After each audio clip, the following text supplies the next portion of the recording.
Apakah sudah terlihat, dokter? Call is now being recorded. Ya, sudah. Ya, sebelumnya terima kasih kepada teman-teman dan Dr. Yosafa selaku pembimbing yang telah menyempatkan hadir dalam jurnal reading saya yang berjudul Dental Treatment and Recommended Management in Patients at Risk of Infective Endocarditis. Sebelumnya untuk jurnal readingnya saya ambil dari jurnal dengan judul yang sama dari Blokowiak tahun 2019. Jadi endokardits infektif ini merupakan suatu penyakit infeksi yang mengenai katup jantung atau permukaan endokardium jantung. Nah, endokardits ini dapat terjadi ketika bakteri memasuki aliran darah dan melekat pada katup atau permukaan endokardium itu. Nah, bakteri yang masuk ke dalam aliran darah ini disebut bakteremia. Nah, bakteri ini yang melekat pada endokardium akan membentuk sebuah vegetasi yang nantinya akan menimbulkan manifestasi seperti komplikasi-komplikasi seperti sepsis sehingga kemungkinan dapat menyebabkan kematian. Nah, salah satu faktor pencetus terjadi endokarditis infektif ini yaitu merupakan prosedur kedokteran gigi seperti prosedur ekstraksi gigi, periodontal, atau endodontik. Nah, bakteremia ini dapat dicegah atau dikurangi durasinya dengan pemberian antibiotik profilaksis. Kemudian untuk kasus endokarditis infektif ini ditemukan pada 1-5 kasus dari 100.000 orang. Nah, durasi singkat dari bakteremia ini dapat menyebabkan endokarditis pada pasien yang berisiko. Nah, apa saja pasien yang berisiko itu?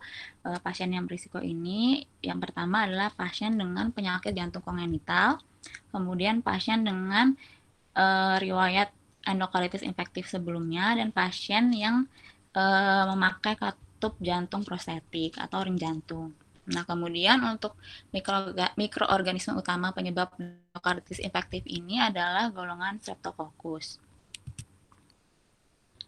Nah, kemudian karena bakteremia ini dapat menyebabkan resiko kematian, maka para klinisi itu berfokus pada bagaimana menurunkan durasi atau mencegah dari bakteremia itu sendiri, yaitu dengan menggunakan agen antimikroba yang kita sebut sebagai antibiotik profilaksis. Nah, antibiotik profilaksis ini menjadi rekomendasi untuk manajemen pasien yang beresiko terkena endokarditis infektif.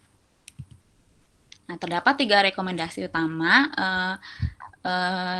untuk antibiotik profilaksis yang direkomendasikan, yaitu yang pertama dari American Heart Association atau dari AHA, yang kedua dari European Society of Cardiology dari ESC, dan yang ketiga dari United Kingdom's National Institute for Health and Care Excellence atau dari NICE. Nah, untuk dari rekomendasi dari American Heart Association ini, AHA merekomendasikan golongan penisilin sebagai antibiotik profilaksis yang utama. Namun, seiring dengan pemakaian dari golongan penisilin ini, ternyata ditemukan banyak kasus yang resistensi terhadap antibiotik terhadap bakteri tertentu. Nah, kemudian American Heart Association ini juga menyarankan bahwa antibiotik profilaksis diberikan sebelum tindakan invasif. Kemudian AHA juga merekomendasikan membagi pasien-pasien yang memiliki kelainan jantung jadi 3 tingkat, yaitu high risk atau risiko tinggi, moderate risk, risiko sedang, dan low risk. Nah, untuk rekomendasinya sendiri, antibiotik profilaksis ini diberikan pada pasien yang memiliki risiko tinggi dan risiko sedang. Kemudian untuk rekomendasi dari European Society of Cardiology, antibiotik profilaksis ini diberikan hanya pada pasien dengan risiko tinggi saja.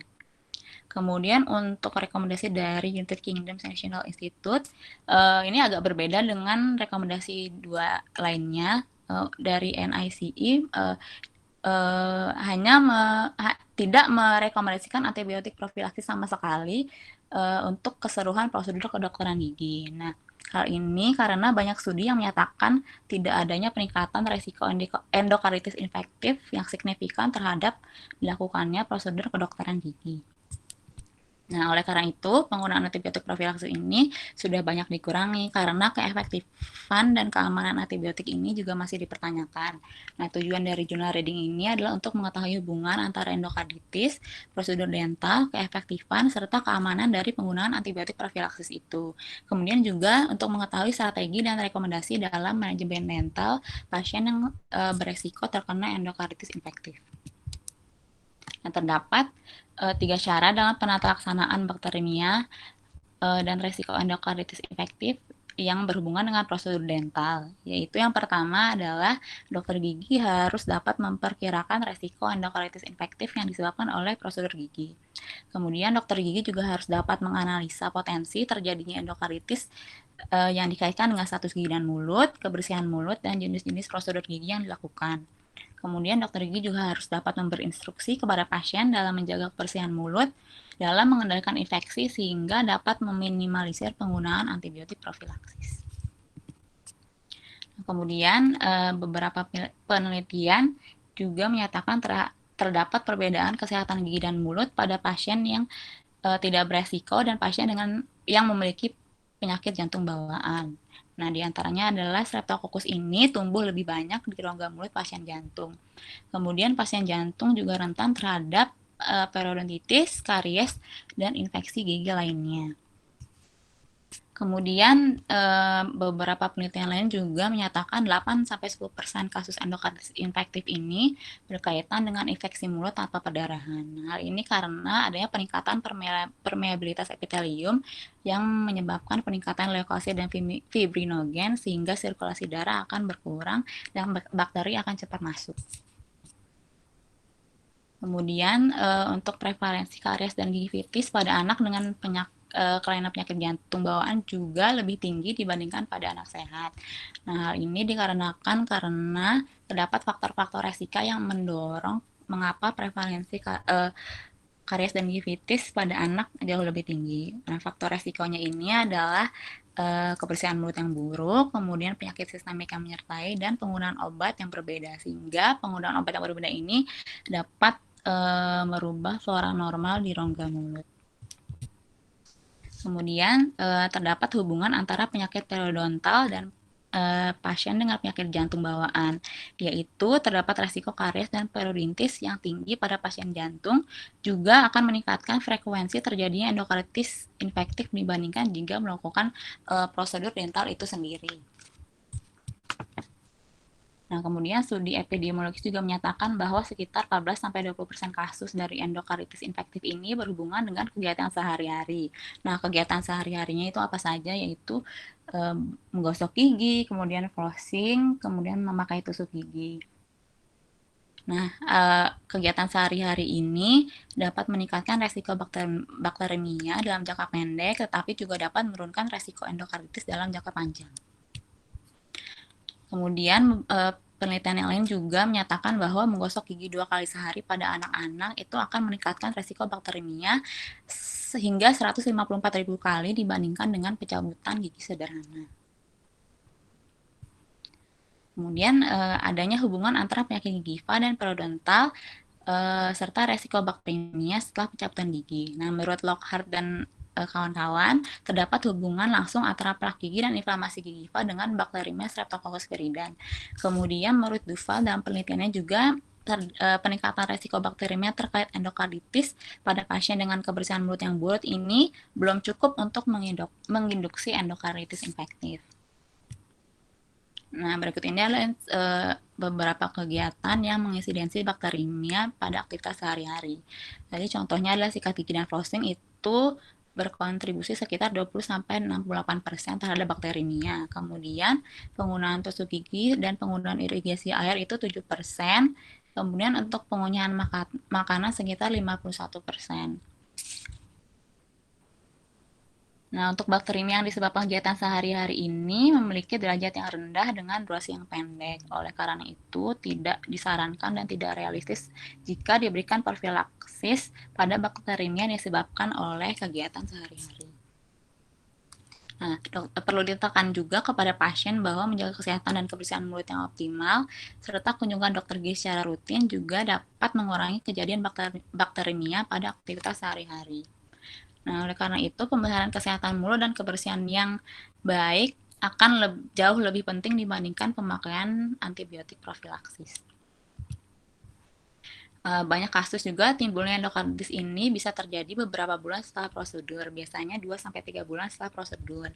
Kemudian prevalensi dan intensitas bakteriemia ini bervariasi di macam-macam prosedur pembedahan yang berbeda. Nah, semua prosedur bedah gigi ini ditandai dengan prevalensi bakteriemia yang jauh lebih tinggi dibandingkan dengan prosedur non-bedah. Nah, hal ini karena prosedur dental invasif ini menyebabkan kerusakan jaringan pada bagian terluar dari mukosa mulut, sehingga bagian dari mukosa mulut ini akan bersentuhan dengan bagian yang terkontaminasi, sehingga mikroorganisme akan cepat masuk ke dalam sirkulasi sistemik dan akan menyebabkan bakteriemia. Nah, kemudian ini adalah prevalensi bakteriemia pada prosedur dental invasif dan non-invasif. Nah, jadi dibagi menjadi 3, yaitu ada risiko tinggi, risiko rendah, dan yang tidak beresiko secara signifikan. Untuk risiko tinggi ini tindakannya yang pertama adalah pencabutan gigi dewasa, kemudian pencabutan molar ketiga, pemberian anestesi lokal sekitar 73%, kemudian operasi bedah periodontal, lalu terapi periodontal non-bedah. Kemudian untuk risiko rendah ini terdapat ada pengambilan jahitan 10%, lalu ada insisi dan drainasi abses 12%, dan pengangkatan part osteosintesis. Kemudian ada juga tindakan yang tidak beresiko secara signifikan, yaitu prosedur konservasi gigi, prosedur ortodontik, yaitu berupa pencetakan alginat, sementasi, penggantian kawat, serta perawatan saluran akar. Nah, perawatan orto dan perawatan konservasi gigi ini dianggap traumatik dan non-invasif, dan kemungkinan hanya sedikit dapat menginduksi bakteriemia. Kemudian terdapat lebih dari 700 spesies bakteri yang telah diidentifikasi di rongga mulut, dan 400 diantaranya ini ditemukan di pocket periodontal yang berdekatan dengan gigi. Nah, bakteri yang ditemukan di pocket periodontal ini kebanyakan adalah Streptococcus yang merupakan flora normal yang ada di sekitar gigi dan mulut dan dapat menyebabkan plak supragingiva. Nah, plak supragingiva ini nanti yang akan menyebabkan periodontitis. Nah, oleh karena itu beberapa penelitian menyarankan bahwa pasien yang memiliki periodontitis itu disarankan untuk diberikan antibiotik profilaksis. Kemudian selain besarnya bakteriemia, durasi bakteriemia, dan faktor-faktor tambah lainnya juga harus dipertimbangkan. Nah, bakteriemia ini dapat memuncak selama 2 menit pertama setelah prosedur gigi yang invasif dan akan berkurang seiring waktu. Kemudian bakteri dalam mulut juga telah ditemukan dalam kultur darah sekitar 1-45 menit setelah pencabutan gigi. Nah, terdapat studi untuk mengevaluasi keberadaan bakteri dalam darah sebelum dan segera setelah scaling root planning dan 30 menit setelah prosedur. Lalu hasilnya terdapat insidensi tertinggi terjadi setelah prosedur, yaitu sekitar 70%, dan akan mengalami penurunan setelah 30 menit menjalani prosedur, yaitu sekitar 25%. Nah, beberapa penelitian juga menunjukkan bahwa kejadian bakteriemia ini menurun selama periode yang sama pasca operasi pada ketiga kelompok. Jadi bakteriemia ini akan meningkat di 30 menit pertama dan semakin menurun hingga 90 menit pasca operasi. Nah, penurunan bakteriemia ini disebabkan karena dalam kondisi yang fisiologis, bakteri ini akan ditransfer dari aliran darah ke jaringan dan akan cepat dieliminasi oleh sistem pertahanan tubuh. Nah, sistem pertahanan tubuhnya ini adalah sistem retikuloendotelial. Nah, sistem retikuloendotelial ini berfungsi untuk memfagositosis bakteri dan benda asing yang masuk ke dalam tubuh. Kemudian terdapat analisis molekuler yang menunjukkan bakteriemia terkait pencabutan gigi dan scaling supragingiva pada kelompok yang menerima atau tidak menerima terapi antibiotik profilaksis. Nah, hasilnya tidak adanya perbedaan yang signifikan dalam kejadian atau besarnya bakteriemia antara dua kelompok pasien baik 5 atau 30 menit setelah prosedur. Nah, kemudian terdapat juga hubungan antara efek durasi terhadap kejadian bakteremia. Nah, apabila pembedahannya itu lebih dari 100 menit, maka prevalensi terjadi bakteremia setelah operasi itu dapat mencapai 96%. Dibandingkan jika bila pembedahannya kurang dari 100 menit, maka bakteremia itu hanya dapat mencapai 67%.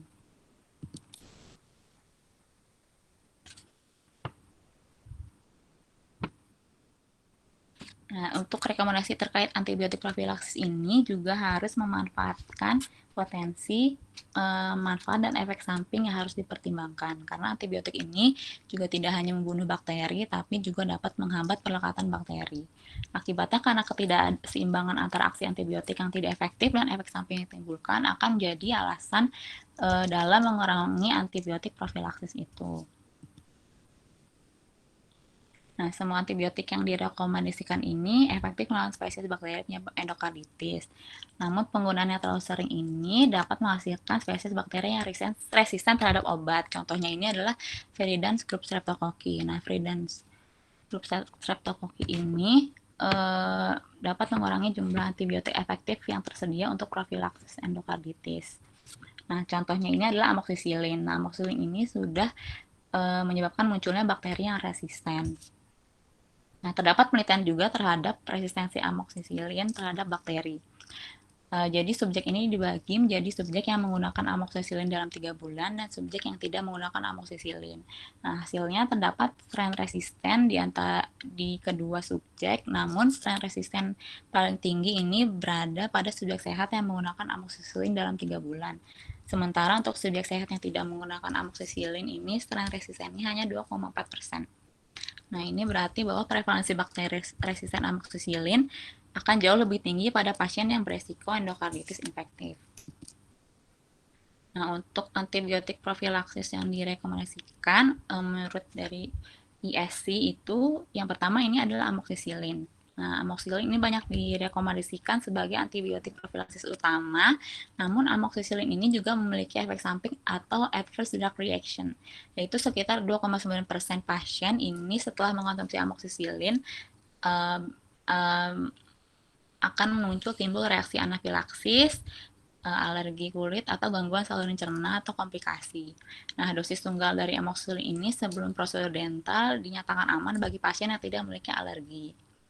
Nah, tapi perlu diperhatikan bahwa kematian karena reaksi anafilaksis ini terhadap antibiotik akan jauh lebih tinggi dibandingkan dengan kematian akibat dari endokarditis infektif itu sendiri.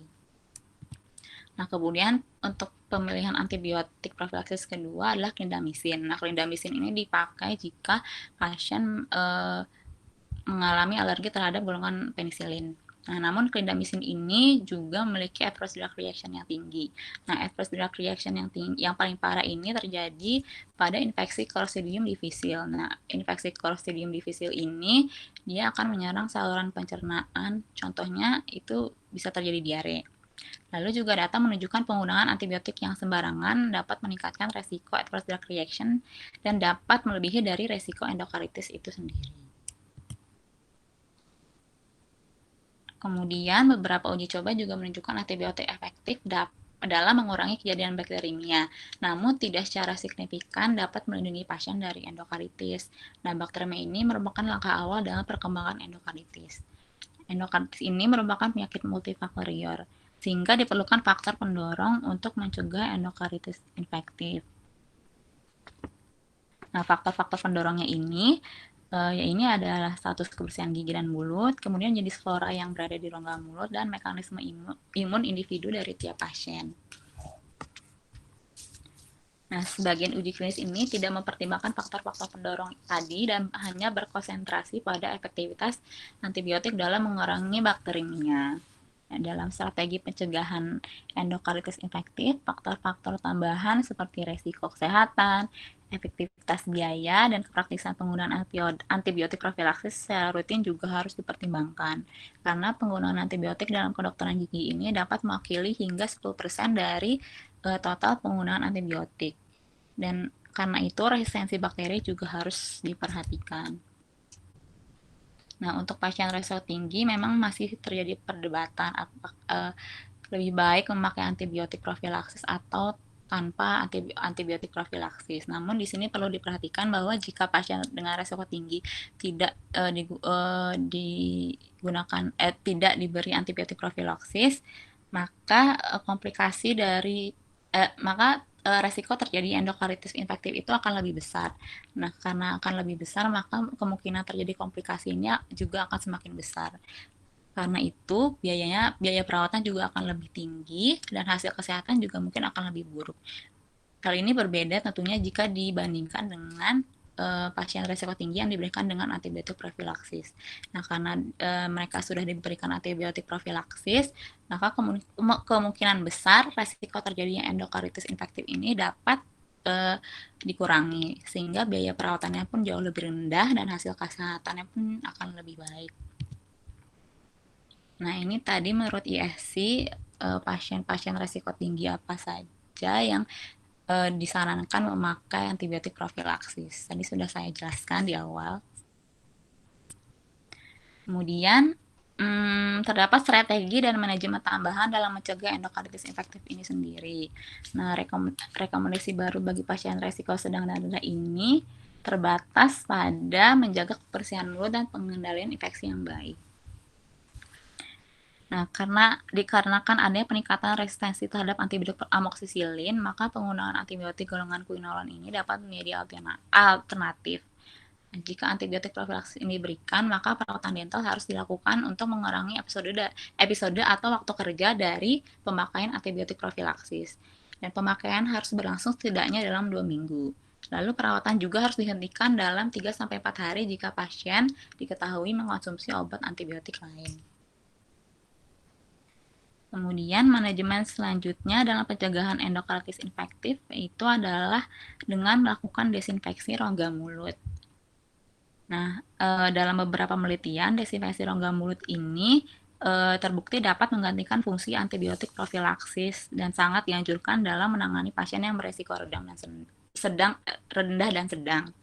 Kemudian menurut Sandy dalam jurnalnya juga kejadian bakteriemia ini setelah penjabatan gigi dapat dikurangi melalui pembilasan mulut dengan Chlorhexidin 0,2%.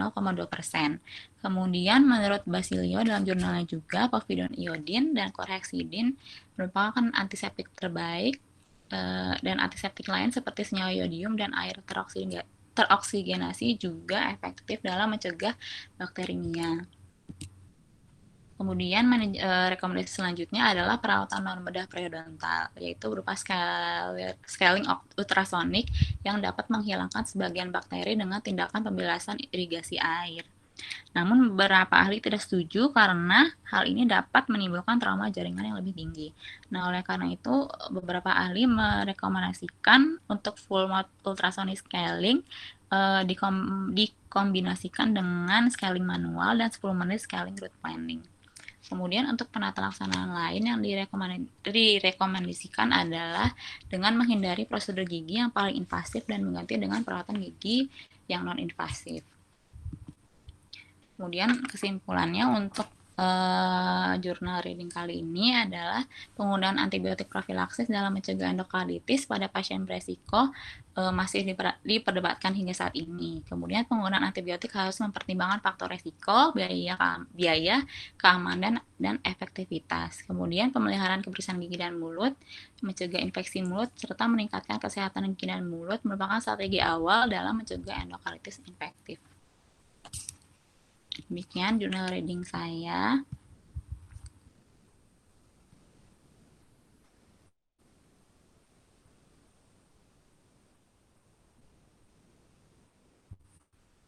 Selanjutnya, apakah langsung sesi tanya jawab atau bagaimana, Dok? Iya, silakan. Bagi peserta yang ingin bertanya, dipersilakan. Silahkan untuk teman-teman yang ingin bertanya dapat memanfaatkan fitur chat atau raise hand atau langsung unmute saja.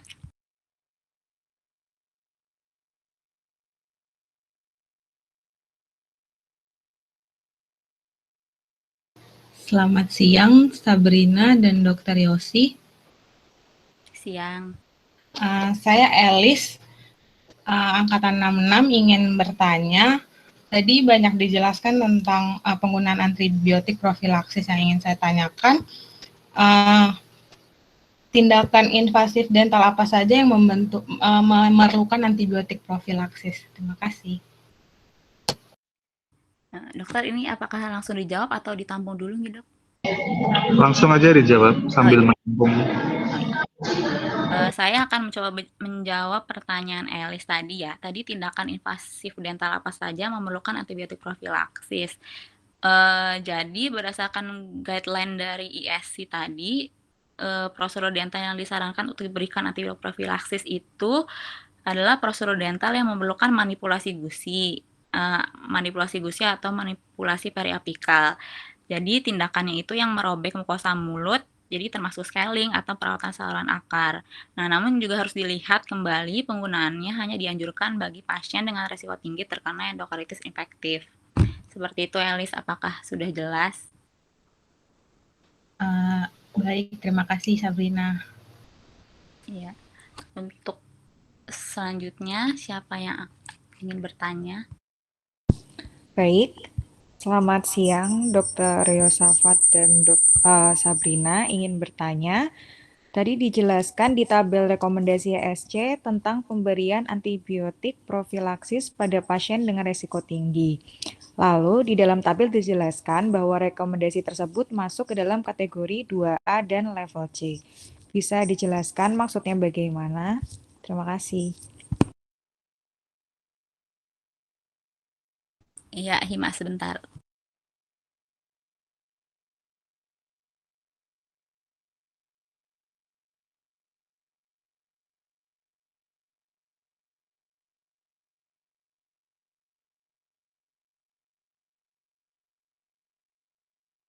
Tabel yang ini ya, Hima ya? Iya, Sabrina. Oke,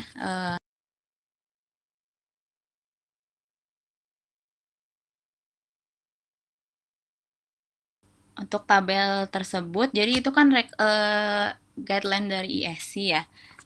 ISC itu, jadi dia itu mempunyai rekomendasi kelas. Jadi ada 3 tipe kelas ya. Untuk kelas 1 ini berarti rekomendasinya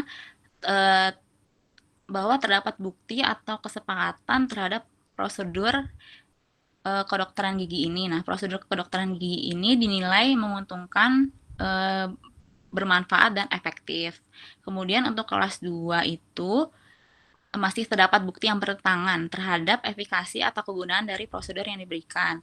Nah, untuk kelas 2-nya ini dibagi jadi 2 lagi, ada kelas 2A dan kelas 2B. Nah, untuk kelas 2A ini terdapat bukti atau opini yang mendukung efikasi atau kegunaan dari prosedur tersebut. Nah, untuk kelas 2B ini kegunaan atau efikasinya ini masih kurang didukung oleh bukti. Nah, sementara untuk kelas 3 terdapat bukti atau kesepakatan terhadap prosedur tersebut, namun prosedur tersebut terbukti tidak efektif, dan malah pada beberapa kasus ini dia dapat membahayakan pasien. Kemudian juga ada untuk selain rekomendasi kelas ada level of evidence. Nah, level of evidence ini menurut guideline dari ISC ini ada level A, level B, atau level C. Nah, untuk level A ini dia level of evidence-nya, jadi data-datanya ini berasal dari berbagai macam clinical trial atau uji coba. Kemudian untuk level B-nya ini data-datanya hanya berasal dari satu clinical trial. Nah, kemudian untuk level C-nya dia itu hanya berupa pendapat dari para ahli, jadi tidak dilakukan clinical trial. Apakah sudah jelas, Hima? Oh ya, sudah jelas. Terima kasih, Sabrina. Kemudian, jika ada yang ingin bertanya, silahkan langsung unmute saja. Itu di kolom chat sudah ada pertanyaan. Oh iya, dokter. Selamat siang, izin bertanya, dokter. Oh ya, silakan yang open dulu ya. Saya Clara, NIM 11860, izin bertanya, Sabrina. Tadi disebutkan anestesi lokal dapat menyebabkan bakteremia dan menyebabkan endokarditis infektif. Bagaimana ya caranya? Terima kasih. Oh iya, terima kasih Clara atas pertanyaannya. Jadi kenapa anestesi lokal ini dapat menyebabkan bakterinya dan menyebabkan endokardits infektif. Nah, jadi berdasarkan jurnal yang saya baca ini, memang anestesi lokal ini dapat menjadi salah satu penyebab bakteremia. Nah, anestesi lokal apa saja yang dapat menyebabkan bakteremia, yaitu ada dari teknik anestesi infiltrasi atau injeksi intraligamen. Nah, kemudian mengapa teknik tersebut dapat menyebabkan bakteremia? Jadi, menurut jurnal yang saya baca, teknik itu dapat menyebabkan bakteremia hingga 16-96%-nya. Hal ini disebabkan karena teknik ini dapat mendorong mikroorganisme di titik injeksi masuk ke dalam aliran darah. Nah, di mana pada teknik injeksi intraligamen ini titik injeksi berada pada sulcus gingiva sehingga dapat menyebabkan bakteremia. Seperti itu. Apakah sudah jelas, Clara? Halo, Clara?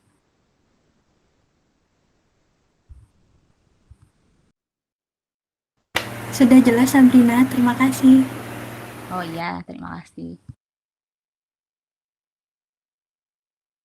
Kemudian saya akan menjawab pertanyaan dari chat. Jadi ada pertanyaan dari Ignacia Rosadi Nugroho. Mohon maaf, mengapa resiko terkena endokarditis infektif ini lebih besar pada pasien dengan kelainan jantung dibandingkan dengan pasien sehat? Jadi pada pasien yang memiliki kelainan jantung atau riwayat jantung sebelumnya, biasanya mereka terdapat lesi jantung. Nah, lesi jantung ini disebabkan oleh cacat pada katup jantung atau tadi kelainan kongenital tadi. Nah, cacat ini dia akan menyebabkan trauma pada endokardium dan mengakibatkan endokardium ini rentan terhadap infeksi. Nah, trauma pada endokardium ini nantinya juga akan memicu platelet atau fibrin pada lokasi yang mengalami trauma dan menyebabkan terjadinya trombus. Nah, trombus ini nantinya akan menjadi tempat perlekatan dan kolonisasi bakteri yang dapat menyebabkan bakteremia dan dapat menyebabkan endokarditis infektif. Seperti itu. Ikna, apakah sudah jelas?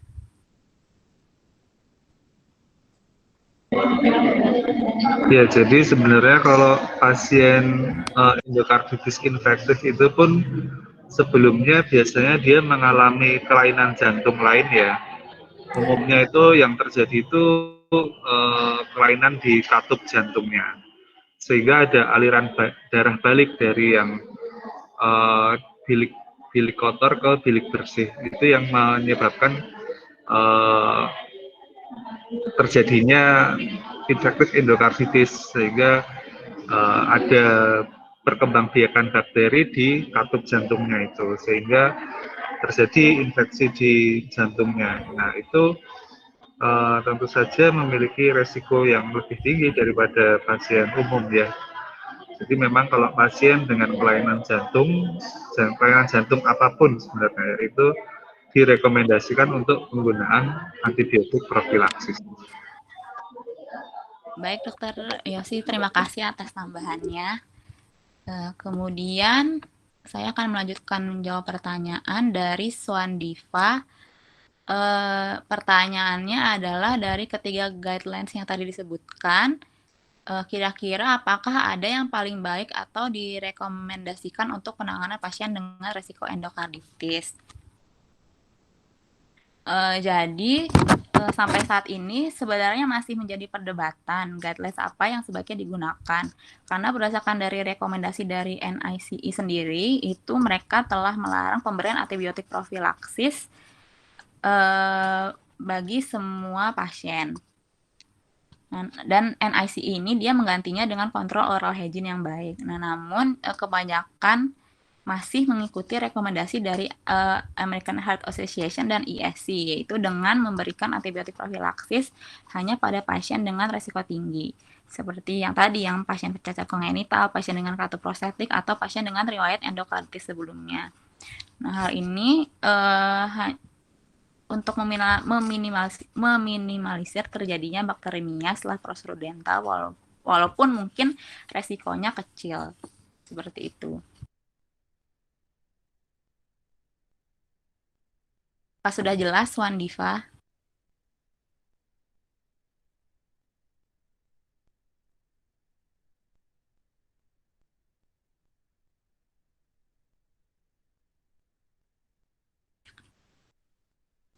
Ya, saya akan lanjut menjawab pertanyaan saja dari Almira Diani Anindya. Izin bertanya, dalam penggunaan antibiotik profilaksis, berapakah dosis antibiotik profilaksis yang diberikan? Lalu harus diberikan kapan jika akan melakukan prosedur dental? Terima kasih.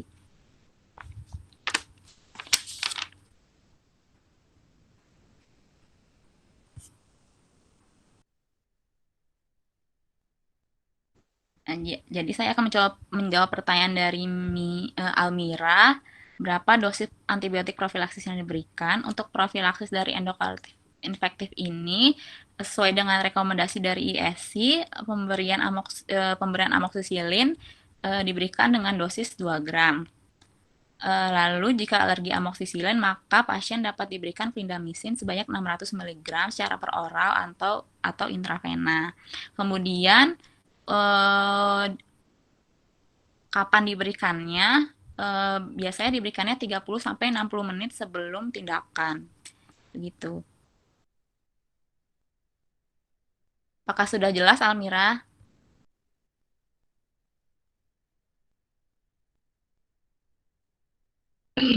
Dosisnya berapa, Dek? Tadi saya pas putus. Untuk amoksisilin itu dosisnya 2 gram, dok. Berarti berapa tablet itu kalau sediaannya?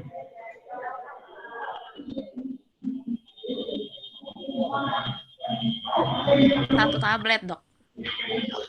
Single dose. Berapa? 1 tablet dong. 1 tablet, dok. Amoksisilin sediaannya berapa gram? 500 mg, dokter. Berarti berapa tablet? 4 tablet, dokter. Ya, itu diminumnya kapan? 30-60 menit sebelum tindakan, dok. 60 sampai 2 jam ya. 60 sampai 120. Kalau 30 menit belum. Oh iya, baik, dokter. Terus setelah tindakan dikasih antibiotik lagi nggak?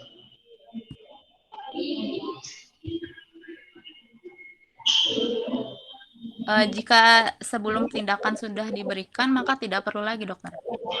Jadi cukup 2 gram itu?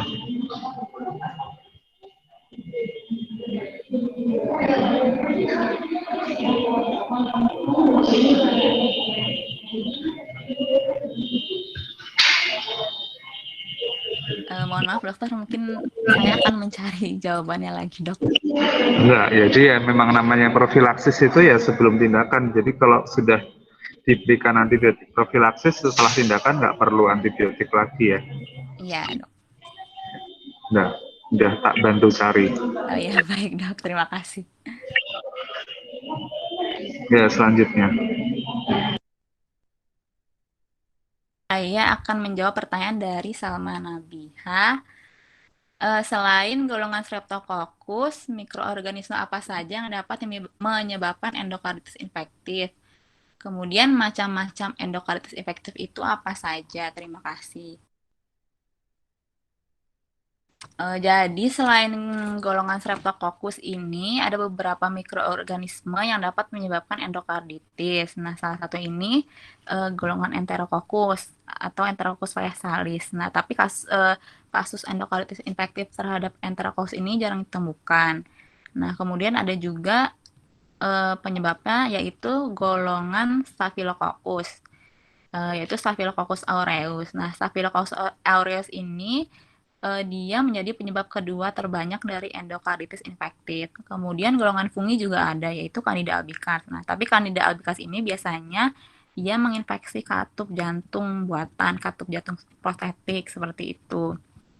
Kemudian, untuk macam-macam endokarditis itu apa saja? Yang saya tahu macam-macam endokarditis infektif itu ada 3, yaitu ada bakterial endokarditis, kemudian ada fungal endokarditis dan viral endokarditis. Nah, untuk fungal dan viral endokarditis ini, endokarditisnya berasal dari jamur dan virus. Kemudian kalau bakteri ini kalau bakterial endokardit ini dia berasal dari bakteri. Nah, biasanya ini dia dibagi jadi subakut bakterial endokarditis dan akut bakterial endokarditis. Nah, subakut bakterial endokarditis ini dia biasanya munculnya waktunya dari 3 minggu hingga sampai bulan setelah dilakukan prosedur dental. Kemudian kalau yang akut ini biasanya dia dapat terjadi dalam rentang waktu 7 hari setelah prosedur, seperti itu. Apakah sudah jelas?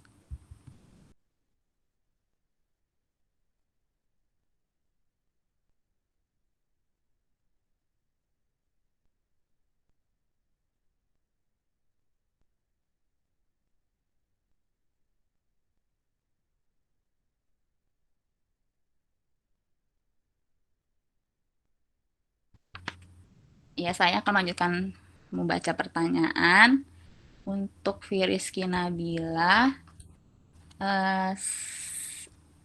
untuk gejala dan tanda endokarditis infektif itu apa saja? Kemudian pemeriksaan yang bisa dilakukan untuk mengetahui pasien itu terkena endokarditis infektif itu apa saja? Terima kasih. Untuk gejala dan tanda dari endokarditis infektif itu kebanyakan besar pasien mengeluhkan demam. Ya, demamnya itu tinggi sekitar 38,5 derajat. Kemudian dia juga biasanya mengalami nyeri dada dan sesak nafas. Tapi jika untuk mengetahui pemeriksaan klinisnya, biasanya itu menggunakan EKG atau ekokardiografi. Nah, dia itu untuk mengetahui penyebab murmur jantungnya ini. Jadi kalau endokarditis infektif ini biasanya ada suara bising jantung yang abnormal. Kemudian juga dapat dilakukan dengan kultur darah. Seperti itu. Apakah sudah jelas, Rizky?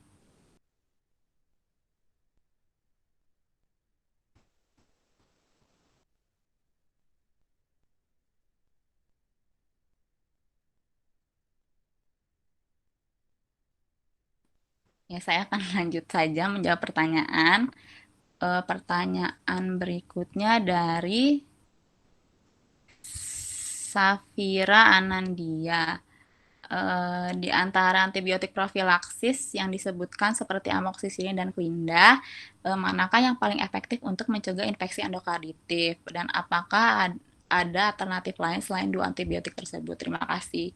Jadi untuk antibiotik yang profilaksis yang disarankan kan menurut dari rekomendasi ISC dan American Heart Association itu adalah amoksisilin, yaitu paling utama. Nah, namun jika pasiennya mengalami alergi terhadap penisilin, maka dapat diberikan clindamycin tadi. Nah, kemudian untuk alternatif lain selain dua itu, tadi ada golongan quinolon. Nah, golongan quinolon ini bisa dipakai moxifloxacin seperti itu. Apakah sudah jelas, Safira? Sudah, Sabrina. Terima kasih. Untuk teman-teman yang lain, jika ada pertanyaan, boleh langsung unmute atau lewat chat juga boleh.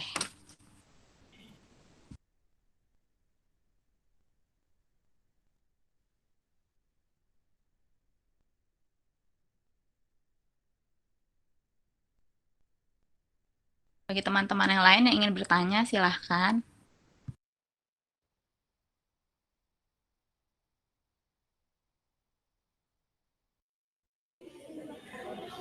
Jadi kalau untuk antibiotik profilaksis itu kan antibiotik ada yang dose dependent sama yang time dependent kan ya. Jadi kalau yang umum digunakan untuk profilaksis itu yang dose dependent gitu ya.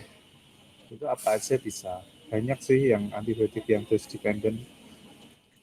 Golongan makrolit itu juga bisa, clindamycin pun bisa, itu juga bisa ya. Ada lagi nggak pertanyaan yang belum terjawab? Tadi saya soalnya sempat off, jadi yang kolom chatnya hilang. Untuk saat ini sudah terjawab semua, dokter. Dan belum ada lagi yang menanya. Gitu. Ya, kalau sudah cukup, sudah tidak ada yang bertanya, bisa diakhiri. Silahkan ditutup, Sabrina.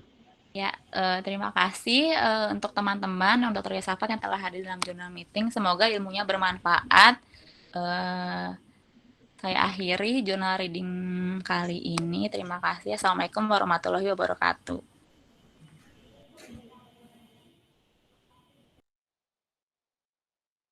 Terima kasih, Cici. Terima kasih semua. Udah di screenshot belum? Oke. Tapi awal dulu.